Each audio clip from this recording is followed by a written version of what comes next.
Está ficando cada vez mais difícil de esconder as atrocidades, as aberrações, as violações a direitos humanos, direitos fundamentais como o direito à liberdade de expressão, o direito de falar o que você pensa.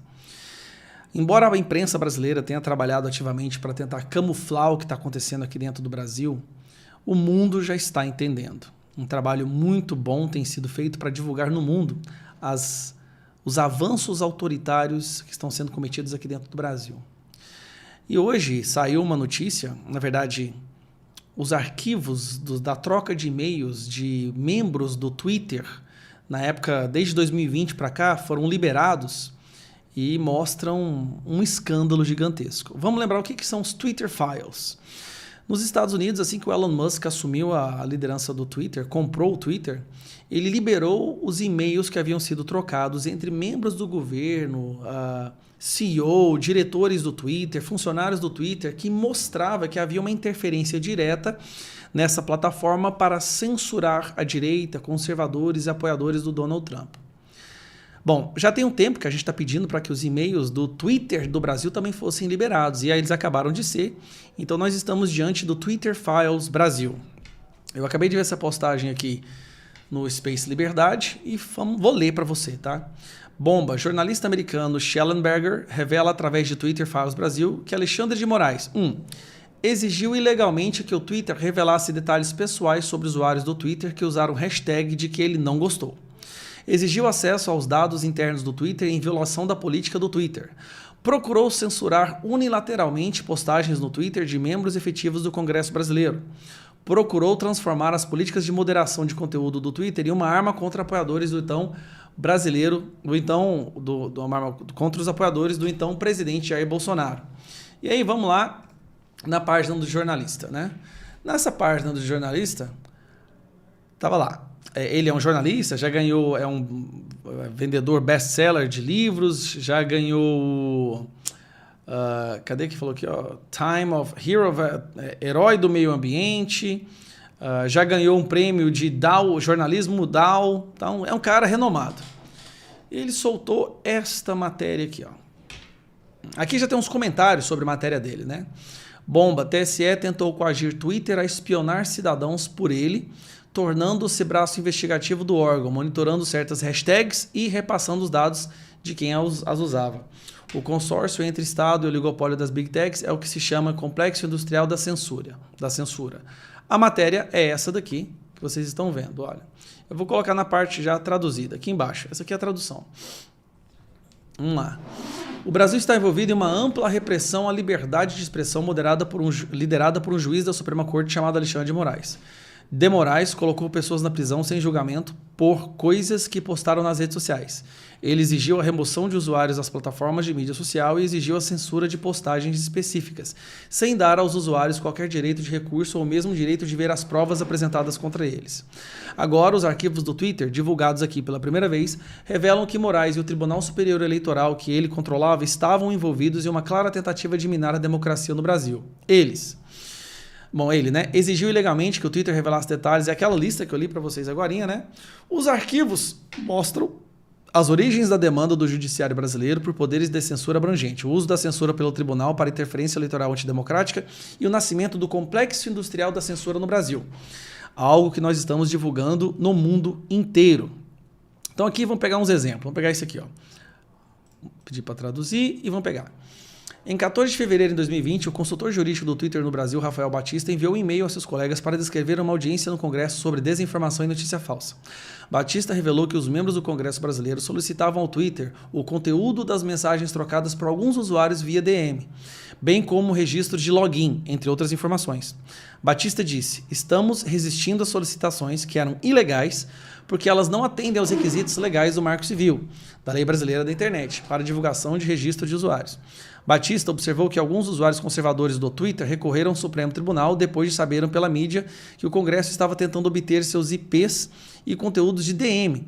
Diante disso, o Supremo Tribunal Federal concedeu liminar suspendendo a exigência devido ao descumprimento de requisitos legais. Vamos para a próxima. Traduzir também. O Supremo Tribunal Federal e Tribunal Superior Eleitoral do Brasil, 7 ministros compõem o Supremo Tribunal Eleitoral do Brasil. 3 desses ministros também são membros do Supremo Tribunal Federal. Um deles, Alexandre de Moraes, preside o TSE. Aqui estão os antecedentes da ascensão do complexo industrial de censura no Brasil. Aí ele fala como é que foi que aconteceu, né? O Batista enviou... Olha aqui. Cadê a tradução? Tirei a tradução desse aqui, né? No 27 de janeiro, Batista enviou seus colegas sobre a política de investigação contra ele, se recusando a dar informação pessoal dos usuários para a Procuradoria de São Paulo. Então, o cara foi perseguido pela Justiça Brasileira porque ele não fez uma coisa que eles estavam pedindo que ele fizesse, porque era ilegal o que eles estavam pedindo. Pegar esse aqui, traduzir esse aqui. Vamos lá. Esses aqui são todos e-mails, tá? Que foram trocados. Esta é a primeira vez que uma investigação criminal real foi aberta contra um funcionário. Em 18 de fevereiro de 2021, Batista enviou novamente um e-mail aos seus colegas para relatar seu depoimento. Ele disse ter dito ao promotor que o Twitter opera no Brasil desde 2012 e esta é a primeira vez que uma investigação criminal real foi aberta contra um funcionário por suposto descumprimento de uma solicitação ou de uma ordem judicial. Batista disse ter ressaltado que não há obrigação afirmativa no país de coleta e, consequentemente, fornecimento de dados cadastrais. Além disso, a Lei Brasileira de Privacidade da Internet, que é o Marco Civil, entendidos como nome completo, que é o Marco Civil, abrange apenas endereço físico, qualificações pessoais, entendidos como nome completo, estado civil e profissão. Nenhuma delas coletada pelo Twitter. Vamos pegar essa daqui agora. Cadê para traduzir? Aí olha o que ele falou, cara. Infelizmente, estamos vivendo tempos estranhos no Brasil. Um mês depois, em 11 de março, Batista enviou novamente um e-mail aos colegas, dessa vez com ótimas notícias. Um juiz rejeitou o pedido do Ministério Público de informações privadas do utilizador na ausência da ordem judicial. E também repreende o Ministério Público por forçar o cumprimento através de uma obrigação inexistente, sem clareza sobre o objeto da investigação criminal. E, o mais importante, reforçando que atos que procuram para identificar informações privadas e protegidas constitucionalmente requer revisão judicial prévia. Um colega de Batista, Regina Lima, respondeu seu e-mail dizendo: o que o Rafa esqueceu de mencionar é que o funcionário ameaçado aqui era ele. O assunto continuou a se agravar de forma perigosa e sua resiliência durante todo o processo foi incrível. Ela acrescentou: infelizmente estamos vivendo tempos estranhos no Brasil. Estamos a assistir uma tendência preocupante em tempos de pedidos agressivos de aplicação de lei e de ordens judiciais que restringem os direitos fundamentais. Lembrando que nessa época aqui, o Twitter era dominado por gente de esquerda. O povo de esquerda estava chocado com o que estava acontecendo. Então, no dia 30 de março, Batista enviou novamente um e-mail aos colegas com uma atualização infeliz e surpreendente. O Ministério Público do Estado de São Paulo voltou ao ataque, iniciando um processo criminal e alegando conflito de interesse e falta de imparcialidade do juiz. Uma semana depois, 5 de abril de 21, Batista enviou um e-mail a seus colegas para dizer: estou feliz em compartilhar que tivemos ótimas e aliviadoras notícias. O Tribunal Criminal rejeitou preliminarmente as acusações contra mim, principalmente porque não foi possível identificar qualquer elemento de crime na minha conduta. A decisão se deu porque o Twitter não coleta dados cadastrais e ele explica um pouquinho do que está acontecendo, né? Vou pegar esse aqui, vamos ver esse aqui agora. Traduzir post. Desmascarar várias contas do Twitter. No mesmo e-mail, Batista observou que o Tribunal de São Paulo exigiu que o Twitter desmascarasse diversas contas do Twitter relacionadas a críticas supostas ofensas contra Fernando Capês, professor e político brasileiro, ex-deputado e atualmente secretário especial do Conselho de Consumidor de São Paulo, agência de proteção civil que foi réu em processo criminal. Recentemente, uma justiça federal apreendeu milhões de reais nas suas contas bancárias e os tweets estão relacionados a esses fatos. Portanto, iremos agir contra essa ordem judicial. Deixa eu pegar a parte mais importante.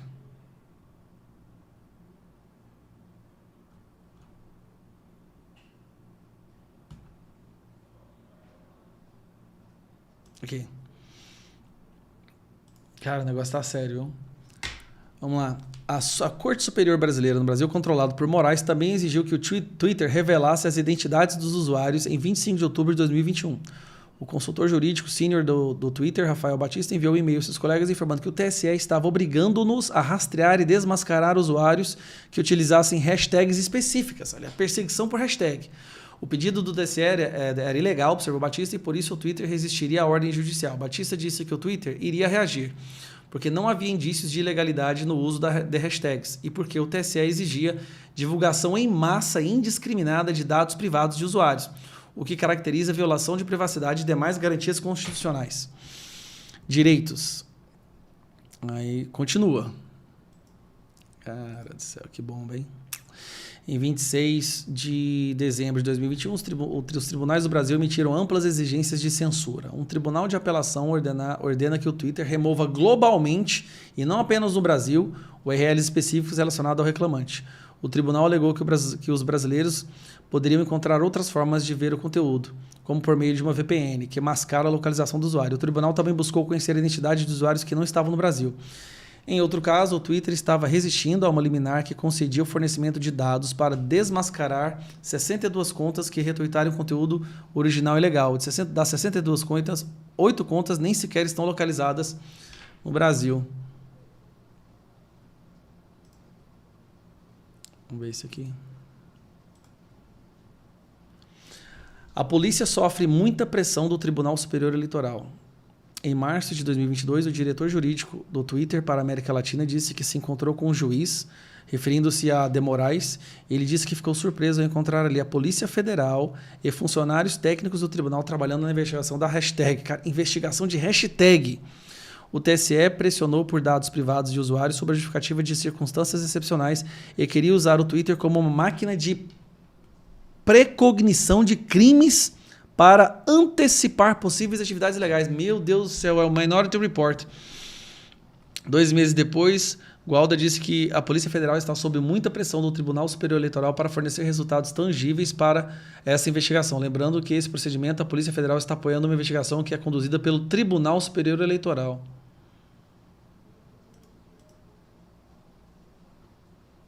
Puta que pariu, olha o que é isso aqui. Não, cara, o negócio está ficando escroto. Não há razão para que esse processo esteja sob sigilo legal. Antes das eleições presidenciais de 2022 no Brasil, o TSE fez exigências de censura para impedir que os cidadãos comentassem as políticas e procedimentos eleitorais. Em 30 de março de 2022, um dia após a posse de Moraes como presidente do TSE, o TSE mandou o Twitter para, num prazo de uma semana e sob ameaça de multa diária de 50 mil, fornecer dados sobre o mês, estatísticas de tendência para as hashtags. Voto em... Meu Deus do céu!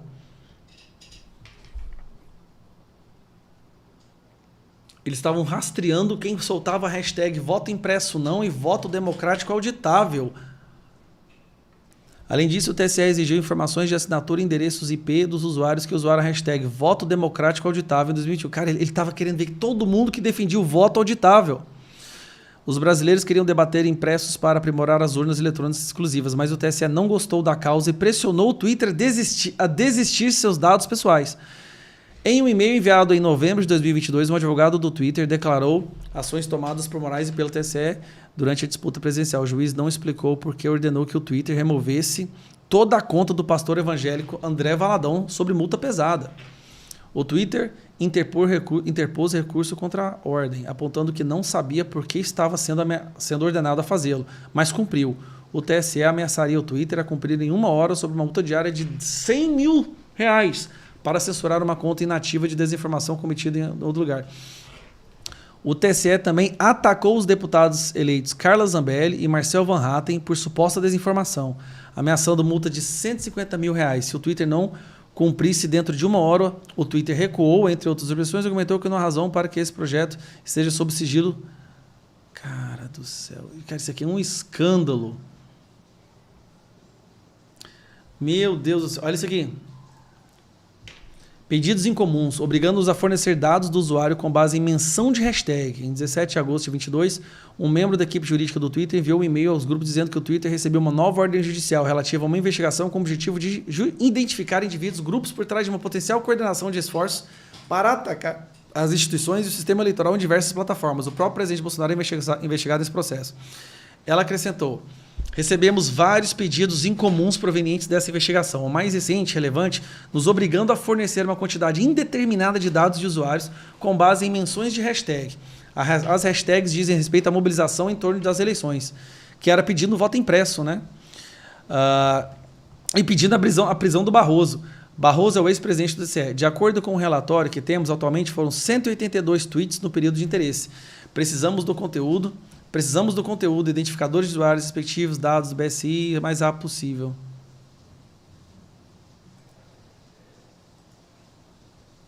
O pedido do TSE é claramente abusivo. Isso aqui são e-mails trocados entre os membros do Twitter, tá? O pedido do TSE é claramente abusivo. Disse-nos o advogado e jurista brasileiro Hugo Freitas, quando questionando sobre a situação. Postar hashtags para promover mudanças legislativas é totalmente apropriado para uma democracia e não é crime previsto para a legislação brasileira.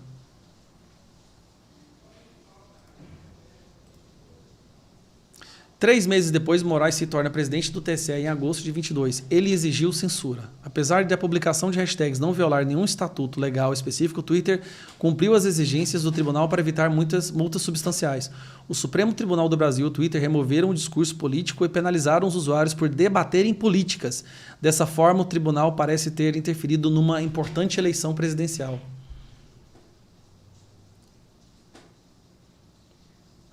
Estamos acabando, galera. Eu vou até o fim agora também. Hoje, o Complexo Industrial da Censura no Brasil está exigindo que o Congresso aprove a legislação de censura de fake news. O projeto de lei manteria as empresas de mídia social como reféns se elas não cumprissem requisitos vagos de censura. O projeto de lei não define o que são notícias falsas ou desinformação. O que o projeto de lei das fake news faria é exigir que as plataformas de redes sociais apaguem os meios de comunicação pelo direito de distribuir seu conteúdo. Essa é exatamente a mesma abordagem promovida pelo governo da Austrália e do Canadá. O Moraes, o TSE e o Supremo Tribunal Federal fizeram lobby abertamente pela legislação. O público se revoltou contra o projeto de censura e o Congresso paralisou o projeto em maio de 23. Depois, em fevereiro desse ano, o TSE implementou unilateralmente a legislação, usurpando o papel do Congresso.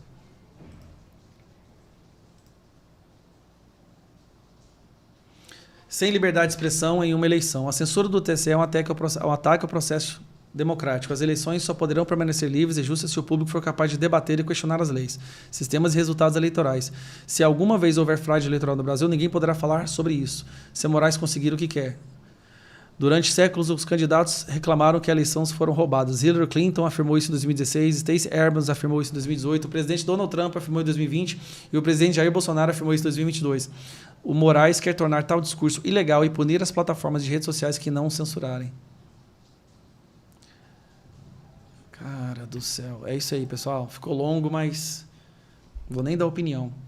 Esses são e-mails do chefe, dos comandantes do Twitter no período eleitoral. Publicaram hashtag pedindo voto impresso, virou crime. Não vou falar mais nada. Tá? Não vou falar mais nada, vou parar por aqui, porque senão a Polícia Federal bate na minha porta.